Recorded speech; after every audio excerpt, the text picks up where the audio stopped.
un peu comme si on vous invitait à venir dans notre salon ou sur le bord d'un feu de camp. Ce que vous allez entendre aujourd'hui, c'est toute de la musique inédite qui n'a jamais été pensée, jouée. On va improviser.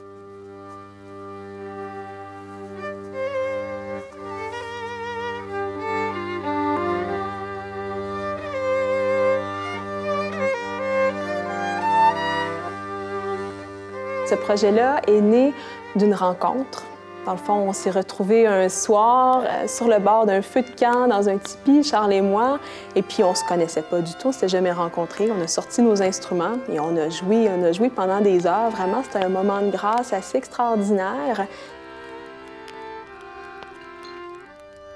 Je m'appelle Édith Beauséjour. Je me décris comme une musicienne pluridisciplinaire, mais j'œuvre beaucoup aussi dans le théâtre, surtout le théâtre pour la petite enfance. Créer devant les gens, d'être en communication avec un public, ça nous permet d'être dans un état de présence vraiment complète. Puis ça fait du bien, on a besoin de ça dans notre monde où est-ce qu'on est toujours un peu dérangé par mille et une idées, mille et un messages, appels à répondre. Alors de retrouver des moments avec les gens et avec soi-même, c'est une belle mission. C'est une belle mission dans la vie que j'ai envie de continuer à honorer du mieux possible.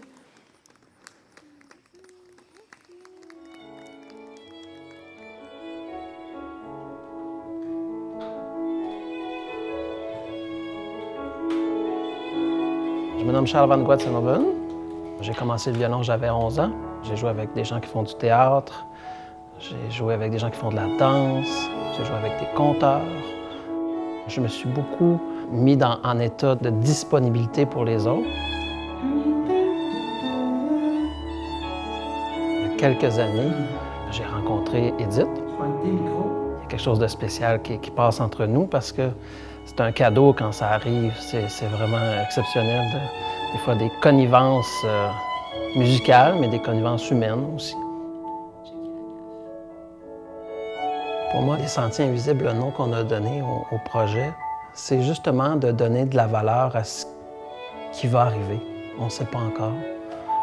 Il y a un peu d'audace d'aller vers l'inconnu. Et le sentier, on le marche quand même. C'est comme quand on ose fermer les yeux et faire quelques pas, c'est quand même un peu impressionnant. Je trouve que le lien est là d'oser aller vers l'inconnu ensemble. Dans ces rencontres-là musicales avec Édith et avec les gens qui assistent, c'est d'être au meilleur de nous-mêmes. Quand on va jouer, quand on va interpréter ce qu'on sent dans le moment ou quand on va reprendre des idées qui sont passées à travers nous. Je pense que c'est ça, c'est d'être au service du meilleur qui nous habite.